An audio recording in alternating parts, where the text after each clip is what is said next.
नमस्कार। गुजरात चुनाव के लिए जो मंच सजा है डीडी कॉन्क्लेव का, वो टीम पहुंच गई है अब सूरत, और सूरत से हम आज जरा जानने की कोशिश करेंगे कि आखिर जो तमाम इरादे हैं, वादे हैं और जिस तरह की घोषणाएं हुई हैं यहाँ की जनता को लेकर, उनमें कितना दम है। हमारे साथ बेहद ही खास मेहमान मौजूद है, लेकिन सबसे पहले मैं आपको बता दूं जिस जगह पर हम, इस खूबसूरत प्रांगण में हम मौजूद हैं, वो वीर नर्मद यूनिवर्सिटी का प्रांगण है। बेहद ही ऐतिहासिक है और इसीलिए यहाँ से हम डीडी कॉन्क्लेव का अपना जो ये सेशन है उसकी शुरुआत करते हैं। बेहद ही खास मेहमान हमारे साथ इस वक्त जुड़ गए हैं। आपका बहुत बहुत स्वागत है। हमारे साथ गौरव पंड्या जी है जो कि उपाध्यक्ष है कांग्रेस पार्टी के, और इसलिए कांग्रेस पार्टी के इन दिग्गज नेता से बात करना बेहद ही अहम हो जाता है, क्योंकि सबकी निगाहें इस बात पर लगी हैं कि राहुल गांधी जब इतने समय बाद, जिनका इंतजार किया जा रहा था, वो आते हैं अपने अभियान की शुरुआत करने चुनाव की गुजरात में, तो वो सूरत को ही चुनते हैं। सूरत से ही उन्होंने चुनावी बिगुल पार्टी का फूंका है। तो आखिर सूरत के पीछे जो रणनीति बनाई गई है वो हम जानने की कोशिश करते हैं। बहुत बहुत स्वागत है आपका।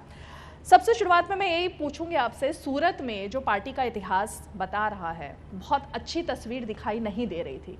चाहे आप लोकल बॉडीज़ में देखें, आम आदमी पार्टी जो कि पहली बार आई वो 27 सीटें लेकर चली गई और कांग्रेस पार्टी देखती रह गई। सूरत को राहुल गांधी ने चुना, बिगुल फूंका यहाँ से। तो सूरत को लेकर कुछ खास रणनीति?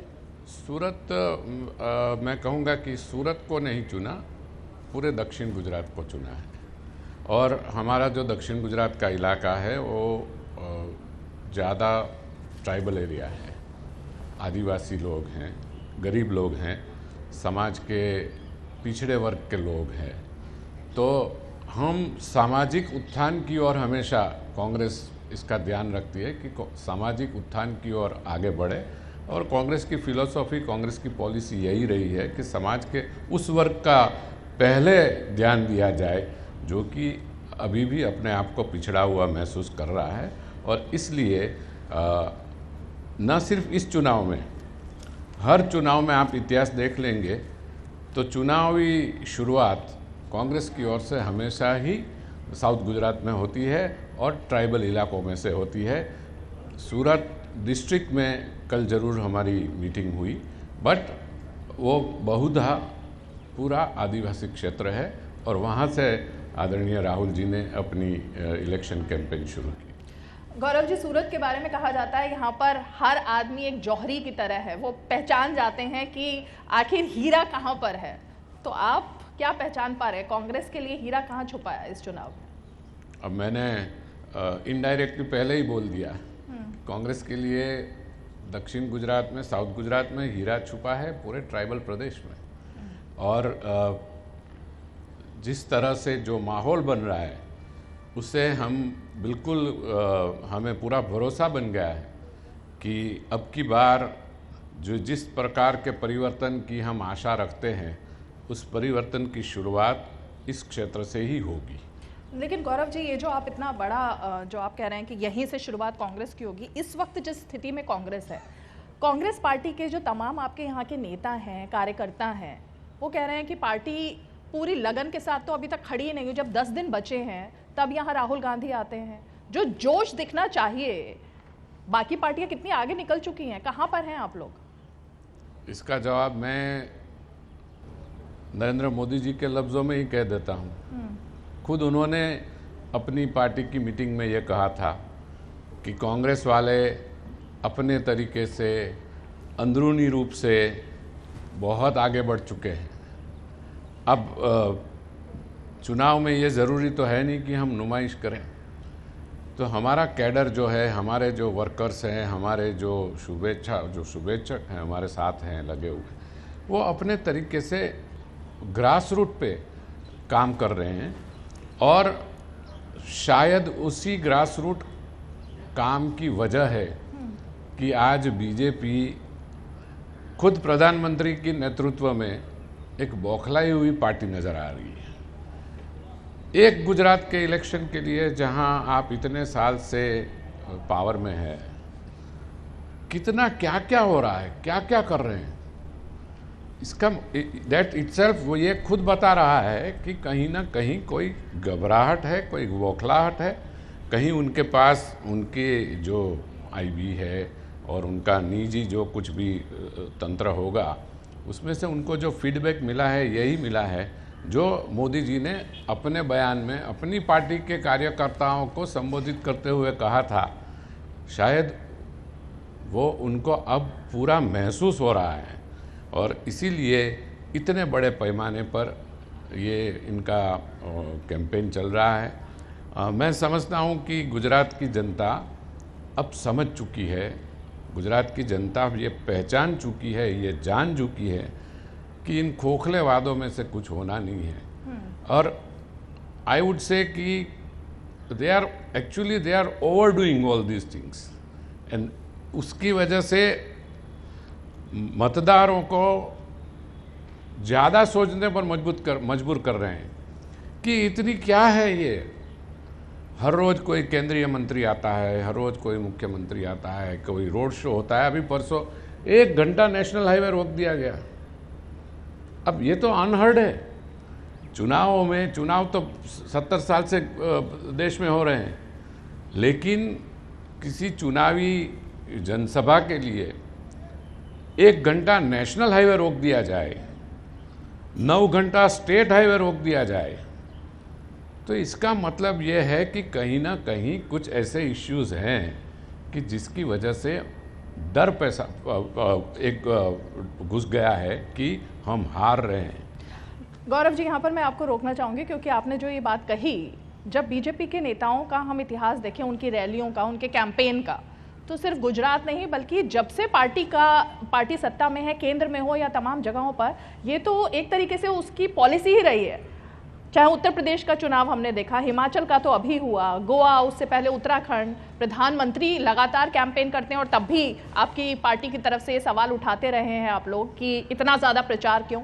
लेकिन सिर्फ गुजरात नहीं, ये चीज़ तो आपने मानी होगी कि बीजेपी हर वक्त चुनावी मोड में रहती है और ये बात खुद गृह मंत्री अमित शाह कई बार बोल चुके हैं कि हम तो 100 दिन लगे रहते हैं जनता के बीच में जाने में। तभी तो 10 दिन में 3 बार उनको दक्षिण गुजरात में आना पड़ा।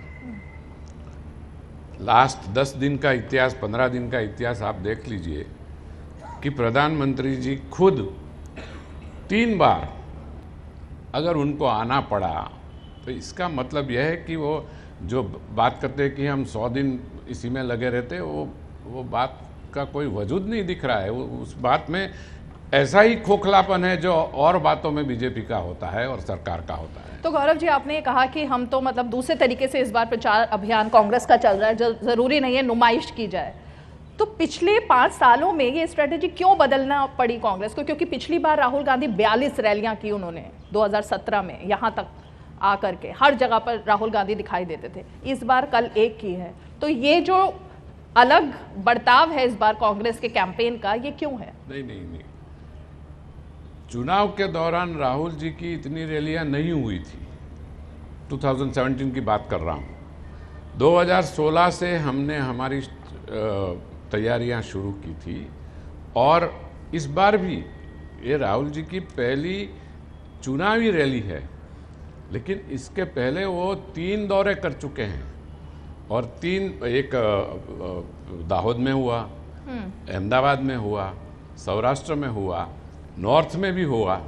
तो ऐसा नहीं है कि ये पहली बार कल वे आए थे। हाँ, बिल्कुल ये बात सही है कि कल चुनावी रैली पहली हुई जहाँ पे कैंडिडेट्स के साथ वे मंच पर लोगों के सामने आए, लेकिन तैयारियाँ तो हमारी क्रमशः 1 साल से चल रही है और ये राहुल जी का 5वां या 6ठा दौरा है। गौरव जी, मैं मुद्दों पर आऊँ, लेकिन इसी से जुड़ा ये सवाल कि 1 साल से अगर तैयारियां चल रही हैं तो 1 हफ्ता पहले 40 से ज़्यादा पर्यवेक्षक नियुक्त करना, कमेटियां बनाना, अलग अलग अध्यक्ष बनाना, ये सब पिछले 6 महीने के अंदर भी नहीं बल्कि 3 महीने के अंदर दिखाई दिया है। नहीं। तो चुनाव से 3 महीने पहले पार्टी एक्शन में आ रही है। ट्रेडिशनली हमारी सिस्टम ऐसी है कि विद टाइम वो बदलाव आता ही रहता है। उसमें कोई मतलब नथिंग अनयूजुअल अबाउट इट। बाकी रही कमिटियों की बात, तो कमिटियों तो चुनाव के वक्त ही बनती है। देखिए, सपोज हमारी मैनिफेस्टो कमेटी तो बन गई, ये हमारा मैनिफेस्टो आपके सामने है। उसके पहले हमने एक चार्जशीट फाइल किया, तो हमने बीजेपी सरकार की जो विफलताएं हैं, उनके जो फेल्यूर्स है, उसको पहले हमने उजागर किया, उसके बाद उन फेल्यूअर्स को लेके हम क्या कर सकते हैं वो बातें हमने करी, और अब हम जनता के बीच हमारा मैनिफेस्टो भी लेके आए हैं। तो ये सब ऐसा है कि जैसे मैंने पहले कह दिया कि हम नुमाइश नहीं कर रहे हैं, लेकिन आप ये समझ सकते हैं कि ये कोई ओवरनाइट तो हो नहीं सकता। ये सब चीज़ें आप चार्जशीट फाइल करते हैं सरकार के खिलाफ, तो उसमें कितना रिसर्च जाता है। आप हमारा चार्जशीट देखिएगा तो उसमें हमने एक एक सोर्स का बयान किया हुआ है कि हम ये जो बता रहे हैं उसका सोर्स क्या है। ठीक है, ओके। तो नुमाइश नहीं करते हैं, या नुमाइश कुछ करने के लिए नहीं है कांग्रेस के पास और बीजेपी के पास नुमाइश करने के लिए है, इसलिए वो नुमाइश कर रहे हैं? नहीं, हम नुमाइश बीजेपी के फेल्यूअर्स की कर रहे हैं, क्योंकि हमारा बेस तो वही है ना। विपक्ष का काम क्या होता है? विपक्ष का काम तो जो सत्ता में बैठे हुए उनकी जो निष्फलताएं हैं, जो उनकी फेल्यूअर्स है, उसको उजागर करना है। ठीक है गौरव जी, मैं ये जानना चाह रही हूँ, अब मैं मुद्दों पर आती हूँ। 18 से 21 साल का जो वर्ग है नवयुवकों का, युवाओं का, वही सबसे ज्यादा है। तो वो अगर जुड़ रहे हैं तो बेरोजगारी का मुद्दा आपको नहीं लगता कि ये एक ऐसा मुद्दा है जो उतना क्लिक नहीं कर रहा है? क्योंकि आंकड़े हैं ये सबसे ज्यादा। आज देश की आबादी की कितने प्रतिशत युवा हैं? अब आप उस पर्सपेक्टिव में देखिए कि जो आपने कहा 16 लाख की जो भी है, कितने में से है? Does it make 70%? नहीं बनता है। क्यों यूपी में, बिहार में ट्रेन में जगह नहीं मिलती है? जो इंटरव्यू देने जाते हैं, आपने भी तस्वीरें देखी होगी, न्यूज़ में आपने भी देखा होगा कि पहुंचने के लिए उनके पास व्यवस्था नहीं है। लाखों की तादाद में बच्चे जा रहे हैं। यहाँ गुजरात में क्या होता है, 12-14 बार पेपर लीक हुआ। तो ये जो आंकड़ों की मायाजाल है, उसमें अगर आम जनता को फंसाने की बात करते हैं तो ये दिस इज जो आंकड़ों में, तो मैं आपको ये कहूँ कि गुजरात का जीडीपी -1.65 है। आप क्या कहेंगे? ऑफिशियल आंकड़ों में ये कहा गया है कि गुजरात का ये 2021 दिसंबर एंड में गुजरात का जीडीपी -1.65 है, और गुजरात का हर आदमी, हर इंसान 64,000 रुपये के डेप्ट में है। गुजरात का total outstanding date 4 lakh crore तक पहुंच गया है। ये सब आंकड़े हैं। ठीक है, मैं ज़रा चाहूँगी कि गुजराती भी जो हमारे दर्शक हैं उनके लिए गुजराती में भी आपसे कुछ सवाल हो, लेकिन छोटे छोटे 2 सवाल जल्दी से, उसके बाद गुजराती में जाएंगे। जगह जगह हम जाकर ना देख रहे थे कल कि कहाँ पर कांग्रेस का कैंपेन और पोस्टर और होर्डिंग्स, तो हमने देखा कि आपके जो नवनिर्वाचित अभी नए अध्यक्ष चुने गए हैं मल्लिकार्जुन खड़गे, कहीं किसी होर्डिंग पोस्टर में दिखाई नहीं दे रहे हैं। अहमदाबाद की बात कर रही हूँ, तमाम जगहों की बात कर रही हूँ। नहीं, मैं जनता के लिए जो आपने लगा रखे हैं मैं उनकी बात कर रही हूँ, जो जिस पर नजर पड़ती है। नहीं। ये सवाल मैंने कांग्रेस के दूसरे नेताओं से पूछा तो उन्होंने कहा कि ये सारे जो पोस्टर बैनर हैं ये 3 महीने पहले छप चुके थे, तब तक तो नए पोस्टर नहीं लगे। अब जब अध्यक्ष ये नया आ गया ना, मैं वही ये सड़कों पर कहाँ दिखाई देगा? ये अब आप देख लीजिए कहीं भी। कल राहुल जी थे, हाँ, आपने देखा बैकड्रॉप में राहुल जी के साथ किसका फोटोग्राफ था? तो ये तो अभी हुआ है, लास्ट मंथ ये हुआ कल है। रात के बाद की घटना है, मतलब कल रात से लगने शुरू हुए? नहीं, कल रात कहाँ, कल दिन में हुआ ना राहुल जी का फंक्शन। हाँ, हमारा जो यहाँ भी हुआ और राजकोट में भी हुआ। आप बैकड्रॉप देख लीजिए। ओके। खड़गे जी हमारे अध्यक्ष हैं, उनको प्रोमिनेंस बिल्कुल, जो प्रोमिनेंस, जो रिस्पेक्ट खुद राहुल जी उनको देते हैं। हम लोगों की तो बात दूर रही, खुद राहुल जी और सोनिया जी उनको वो प्रोमिनेंस देते हैं। तो पार्टी का प्रोमिनेंस तो है ही। हालांकि मैं ये कहूँगा कि नड्डा जी कहाँ हैं? नड्डा जी की तो आज भी रैलियां हैं कुछ जगह पर। रैलियां हैं जी, रैलियां हैं, तस्वीर में वहाँ तो अहम ब्रह्मास्मि। ओके, ठीक है। चलते चलते बस एक अंत में सवाल, आम आदमी पार्टी आपके लिए कुछ है यहाँ पर? क्योंकि आम आदमी पार्टी के जो नेता हैं उन्होंने 5 सीटें कांग्रेस को, और दूसरी तरफ वो कह रहे हैं कांग्रेस को वोट देना मतलब वोट वेस्ट करना। तो कांग्रेस को तो वोट ही नहीं देना है क्योंकि वोट खराब हो जाएगा अगर कांग्रेस को देंगे, ऐसा अरविंद केजरीवाल कह रहे हैं। गुजरात के आम आदमी पार्टी के जो इंचार्ज है उनको कल पीटते हुए मैंने देखा है। आपने देखा हो ना देखा हो मुझे मालूम नहीं है, लेकिन कल उनकी पिटाई के वीडियो पूरी दुनिया में घूम रहे हैं सोशल मीडिया। क्या है आम आदमी पार्टी? ये तो बी टीम है उनकी बनाई हुई। बनाने गए थे कुछ और हो गया कुछ और। आपके माध्यम से मैं ऑन रिकॉर्ड कहना चाहता हूँ, आम आदमी पार्टी का गुजरात में कोई वजूद है नहीं और कभी होगा भी नहीं। लेकिन 27 नगर पालिका में अगर आ जाते हैं और वो, कांग्रेस नहीं आ पाती नहीं, तो वो मैं मानता हूं कि वो हुआ, but it was an accident. मैं ये नहीं अपने आप को बचाऊंगा नहीं, हमारी भी कहीं कुछ गलती हुई और उस गलती की वजह से हमको जिस तरह से मैनूवर करना चाहिए था वो कहीं ना कहीं हमारी गलती हो गई, but it is merely an accident. अगर बहुत उनकी पॉपुलैरिटी रहती तो सूरत में 27 सीट आई, बाकी के कॉरपोरेशन में क्या हुआ, क्यों नहीं हुआ?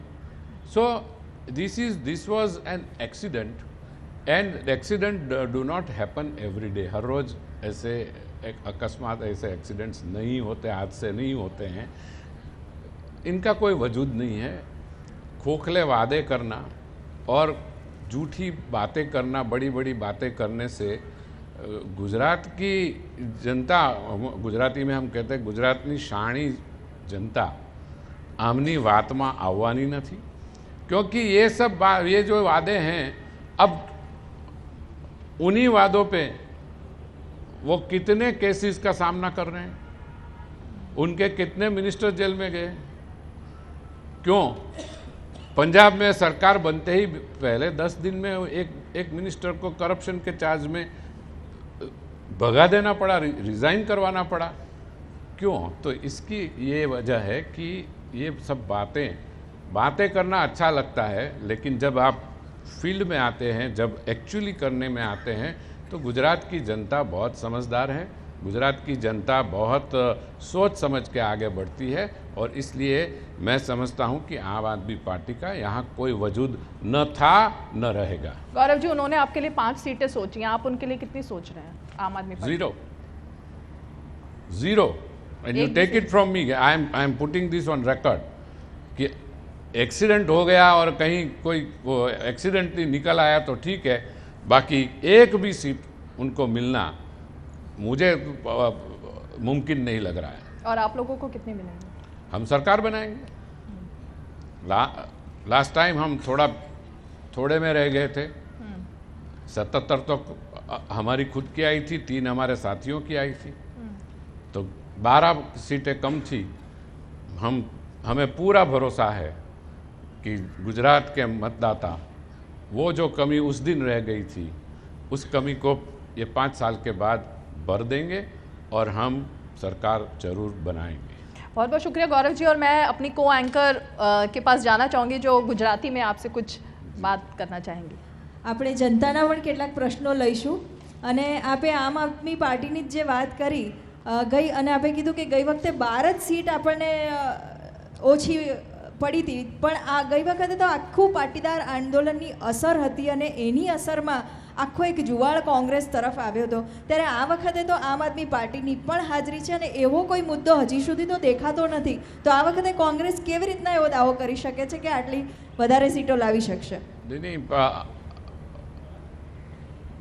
ફક્ત પાટીદાર આંદોલનને લીધે કોંગ્રેસ 77 સીટ પર પહોંચેલી એમનો સહયોગ એટલે એ વાતાવરણનો ટેકો જરૂર હતો, પણ સામાજિક આંદોલનો એક નહોતા, અનેક હતા. બક્ષીપંચના બી આંદોલનો ચાલતા હતા, પાટીદારના પણ ચાલતા હતા, આશા વર્કર બહેનોના પણ ચાલતા હતા. એટલે બધાનો ફાયદો બીજા સામાજિક આંદોલનોનો ફાયદો કોંગ્રેસને એ વખતે મળી ગયો, કારણ પણ કે આ વખતે જનતા એમ તો સંતુષ્ટ કોઈ મુદ્દો એવો નજરે તો નથી ચડતો. નહીં, એ સામાજિક આંદોલનોનો ફાયદો કોંગ્રેસને એટલા માટે મળ્યો કે કોંગ્રેસ સામાજિક આંદોલનના ટેકામાં ઊભી રહી હતી. પ્રજાને પ્રશ્નોને વાચા આપીને કોંગ્રેસે એમાંથી જે કંઈ નાનો મોટો લાભ મળતો હતો તે મળેલો. આજે તો બેન, ગાંધીનગરમાં સત્યાગ્રહ છાવણીમાં જગ્યા નથી મળતી. આપ કહો છો કે આંદોલનો નથી, મુદ્દા નથી, ત્યાં સત્યાગ્રહ જે જગ્યાએ સરકારે જગ્યા નક્કી કરેલી છે કે બધાએ અહીંયા જ ઉપવાસ કરવાના ને બધા અહીંયા જ આંદોલન કરવાના, ત્યાં બેસવાની જગ્યા નથી. સરકારની કયો વર્ગ એવો છે કે જે સરકારની સામે ઊભો નથી થયો ગુજરાતની અંદર? કયો વર્ગ? જી, એટલે આપ મુદ્દાઓ છે એમ તો આપનું કહેવું છે, પણ આ બધા છતાં પણ જ્યારે એક ચૂંટણી ચિત્ર એવું ઊભું થાય છે, જ્યારે ઉમેદવારોની વાત આવે છે, છેલ્લી ઘડીએ આપણે જોયું જ છે કે એક આમ પ્રેક્ટિસ પડી ગઈ છે કે કોંગ્રેસ છોડીને ભાજપમાં ઘણા બધા ભળી જાય છે, કે કોંગ્રેસ યુક્ત ભાજપ થઈ રહી છે. તો આની અસર પાર્ટીની છબી પર કેવી રીતે પડે, મતદારો પર કેવી રીતે પડે? આપે જ કહી દીધું, કોંગ્રેસ યુક્ત ભારત થઈ રહી છે. જે ભાજપ, પણ એ મંથન તો કોંગ્રેસે પણ કરવાની જરૂર છે. નહીં, જે ભાજપ કોંગ્રેસ મુક્ત દેશ કરવાની વાત કરતું હતું, આજે આપણે દક્ષિણ ગુજરાતની જ વાત કરીએ, કેટલા ઉમેદવારો કોંગ્રેસી છે. એ કોંગ્રેસી ઉમેદવારો સિવાય તમે જીતી નથી શકતા, એ તમે સ્વીકારી લીધું, કબૂલ કરી લીધું. કોંગ્રેસની ઉમેદવાર કોંગ્રેસના હોવા એટલે કે કોંગ્રેસની પોલિસી, કોંગ્રેસના સિદ્ધાંતો, કોંગ્રેસના કાર્યક્રમો, એ બધા જ ને તમે અપનાવીને તો જ તમે કોંગ્રેસનામાંથી આવેલા લોકોને ઉમેદવાર બનાવો છો. કેમ નથી બદલી શકતા? કારણ કે તમે જીતી શકો એમ નથી. અને એટલા માટે થઈને જે કોંગ્રેસ મુક્ત ભારતની વાત કરતા હતા એને મુબારકબાદ છે કે અમારા વગર તમારું ચાલવાનું નથી. ચાલો, એ મુદ્દો છે. હવે આપણે જનતામાંથી પણ કેટલાક પ્રશ્નો હોય તો લઈએ. કોઈને કોઈ પ્રશ્ન હોય તો આપ ચોક્કસ જણાવી શકો છો. અહીંયા યુવા બેઠા છે, ઘણા ઇન્ડસ્ટ્રીમાંથી બેઠા છે, ઘણા બધા લોકો છે. કોઈનો કોઈ પ્રશ્ન હોય તો હાજી. આપને હું એક સવાલ કરવા માગું કે કોંગ્રેસની જે વિચારધારા છે એની વાત કરવામાં આવે તો પાર તાપી રિવર લિંકનો મુદ્દો અત્યારે બહુ ઘણો ચઈ છે અને એનો વિરોધ થયો, ખાસ કરીને દક્ષિણ ગુજરાતમાં આનંદ પટેલ જે ધારાસભ્ય વાંસદાના.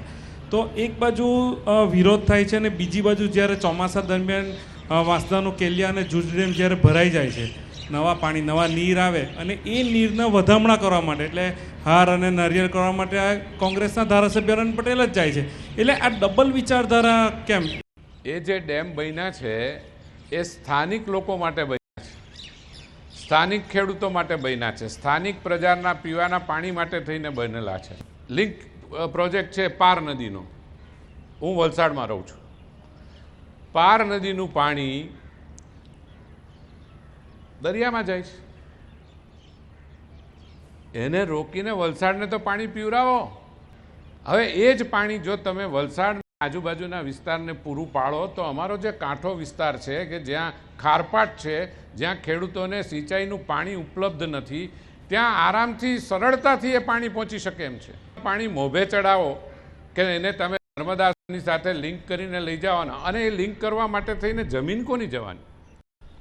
એક તો પાણી તમે આદિવાસી વિસ્તારનું લઈ લેવાના, એ પાણી લઈને તમે બીજા વિસ્તારોને આપવાના. એના માટે એક તો પેલું પાણી લેવાનું, પછી એ પાણી લઈ જવા માટે જમીન લેવાની. એ જમીન કોની જવાની? આ વિરોધ જે છે એ આ બે મુદ્દા ઉપરનો છે. જી, એટલે પાણીની તો એક વાત કરી, પણ સ્થાનિક પ્રશ્નો પણ જો ઘણા છે, ઘણાના મનમાં કંઈક હશે. જી સર, મારું નામ છે ધ્રુવી ખખ્ખર અને આપે જે કીધું કે કોંગ્રેસ યુક્ત ભાજપ, કે કોંગ્રેસના નેતાઓ વગર ભાજપ અશક્ય છે, કે આપણા ગુજરાતની અંદર કોંગ્રેસથી સરકાર ચાલે છે. તો સર, મારો ક્વેશ્ચન એ હતો કે જ્યારે ભાજપની અંદર કોંગ્રેસના નેતાઓ આવે છે તો શું પાર્ટીની અંદર એવા લૂપ હોલ્સ છે કે એવી કંઈક પરિસ્થિતિ છે કે જેના કારણે કોંગ્રેસી નેતાઓ ભાજપમાં આવે છે? તો સર પ્લીઝ.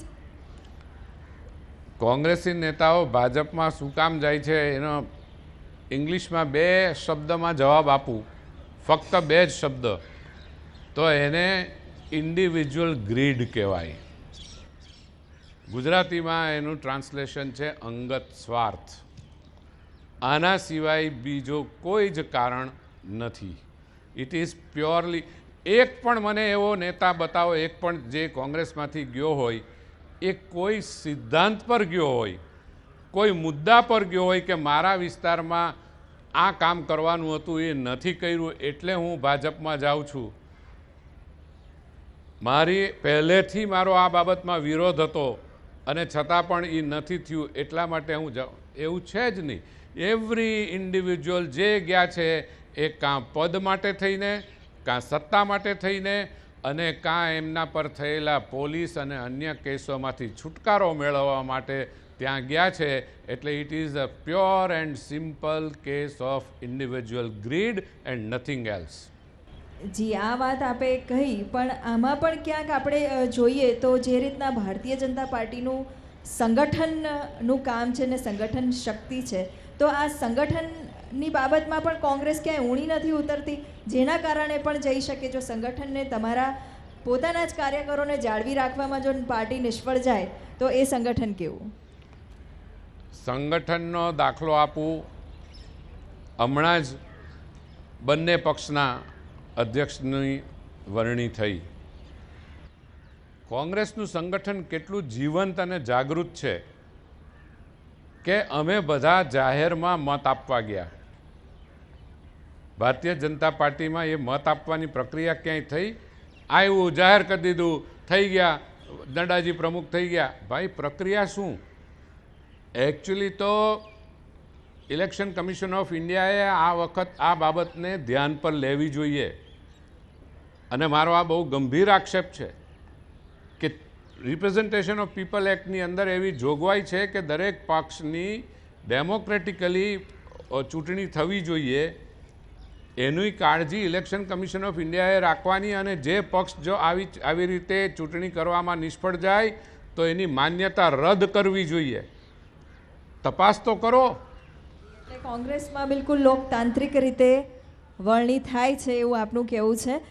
બીજા કોઈ કેટલાક પ્રશ્નો હોય કોઈના, તો આપણે એક બે પ્રશ્ન લઈશું. જી સર, મારો ક્વેશ્ચન એ છે કે બીજેપી પાસે મોદી સાહેબ અને આમ આદમી પાર્ટી પાસે કેજરીવાલ સાહેબ, કોંગ્રેસનો કોણ છે ફેસ?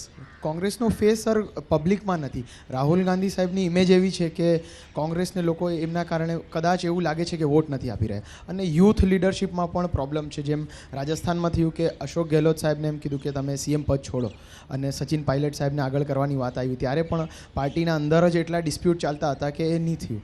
પછી ગુલામ નબી આઝાદ સાહેબ, એમણે પણ જમ્મુ કાશ્મીરથી પાર્ટી છોડી. તો પાર્ટીની અંદર જ એવું લાગે છે કે હાલ ઘણા બધા ડિસ્પ્યુટ ચાલે છે કે પાર્ટી યુનાઇટ નથી, એવું કંઈ લાગે છે? ગુજરાતમાં છેલ્લા 7 વર્ષમાં કેટલા મુખ્યમંત્રી બદલાયા? તમે કોંગ્રેસની વાત કરો છો કે કોંગ્રેસમાં આ ડિસ્પ્યુટ છે. અમે લોકશાહી રીતે ટ્રાન્સપેરન્ટલી અમારી મુશ્કેલીઓ હોય તો તેની બી ચર્ચા કરીએ છીએ. 7 વર્ષમાં ગુજરાતમાં 3 વખત મુખ્યમંત્રી બદલાયા, તો કંઈ વાંધો હતો? તકલીફ હતી? એ લોકોના અંદર અંદર ડિસ્પ્યુટ હતા. ત્યાં ઉત્તરાખંડમાં છેલ્લા 1 વર્ષમાં 3 મુખ્યમંત્રી બદલાઈ ગયા. એકની તો આવરદા કંઈ 3 કે 4 મહિના રહી. એટલે આ બધા રાજકીય સમીકરણો હોય છે કેટલાક, જેમાં પોલિટિકલ ડિસિશન્સ લેવામાં આવતા હોય છે. વાત નેતૃત્વના ફેસની રહી. આપનો જે સવાલ હતો, તો રાહુલ ગાંધી કોંગ્રેસનો આજ પણ છે અને આવતીકાલ પણ છે. 2000 કિલોમીટરની પદયાત્રા કર્યા પછી ગઈકાલે ફરી એક વખત પ્રજાને વચ્ચે મળવા માટે થઈને આવ્યા, અને આજે પાછા પદયાત્રા પર નીકળી ગયા. તમે જોજો, દુનિયાના ઇતિહાસમાં હું કહું છું, કોઈ પણ રાજકીય પાર્ટીએ ક્યારેય પણ કોઈ નેતાએ આ પ્રકારની ઝુંબેશ શરૂ નથી કરી. જોડવાની ઝુંબેશ છે, ભેગા રાખવાની ઝુંબેશ છે, દેશને એક રાખવાની ઝુંબેશ છે. અને એટલે ધીમે ધીમે રાહુલજી પ્રજાના મનમાં, યુવાનોના મનમાં એવી રીતે પ્રસ્થાપિત થવાના છે કે એમને ક્યારેય ના કાઢી શકાશે નહીં. સમય જાય છે. આજે જ એક સોશિયલ મીડિયા પર બહુ નાનકડો પ્રસંગ આવેલો દોસ્ત, 1 જ મિનિટનો છે. મહાભારતમાં શ્રી કૃષ્ણ કહે છે કે પહેલાં તમારી ઉપવાસ કરશે અને પછી તમારી ઉપાસના કરશે. સમય લાગે છે. સચ્ચાઈ હંમેશા સ્વીકારવી અઘરી હોય છે. એ સ્વીકાર્યા પછી એને ભૂલવી એનાથી પણ અઘરી હોય છે. સચ્ચાઈ સ્વીકારાશે. રાહુલજી, કોંગ્રેસનું મેં કીધું તેમ આજ પણ છે અને આવતીકાલ પણ છે. અને સાથે સાથે જે લીડરશિપ નેક્સ્ટ જનરેશનની ડેવલપ થઈ રહી છે, આપે સચિન પાયલોટનું બી નામ આપ્યું, પ્રિયંકાજી બી છે, મિલિંદ દેવરા બી આ બાજુ છે. આવી રીતના યંગ લીડર્સ બધા હવે ફોરફ્રન્ટમાં આવી રહ્યા છે અને ધીમે ધીમે કોંગ્રેસની કમાન સંભાળી લેશે, ધુરા સંભાળી લેશે. અને અમે ચોક્કસપણે માનીએ છીએ કે 2024 સુધીમાં તમે આખું जबरदस्त परिवर्तन देश में पण जोशो. गौरव जी, उन्होंने ये जानने की कोशिश की कि यहाँ पर आपका चेहरा कौन है. गुजरात की बात की थी उन्होंने. नहीं, उन्होंने गुजरात भी तो जानना चाहती है ना जनता की, गुजरात में आपका चेहरा है कौन आखिर. हम गुजरात में कभी हमने किसी को प्रोजेक्ट नहीं किया है. हमारे चुने हुए जो विधान सभ्य है और जो लीडरशिप है वो साथ में बैठ के तय करती है कि हम किसको आगे करें और या किसको दूरा संभालने की बात करें. तो collective leadership has always been the hallmark of Gujarat Congress and we continue with that. तो आपके पास काफ़ी लीडर्स हैं मतलब गुजरात. बिल्कुल है, बिल्कुल है, बिल्कुल है, कोई सवाल ही नहीं. चलिए, बहुत बहुत शुक्रिया गौरव जी इतनी बेबाक बातचीत के लिए और तमाम सवाल, क्योंकि कांग्रेस से तमाम सवाल ऐसे हैं जो कि लगातार खड़े भी हो रहे हैं और पूछने की कोशिश भी हमने की. बहुत बहुत शुक्रिया डीडी न्यूज़ के इस खास कॉन्क्लेव. Thank you.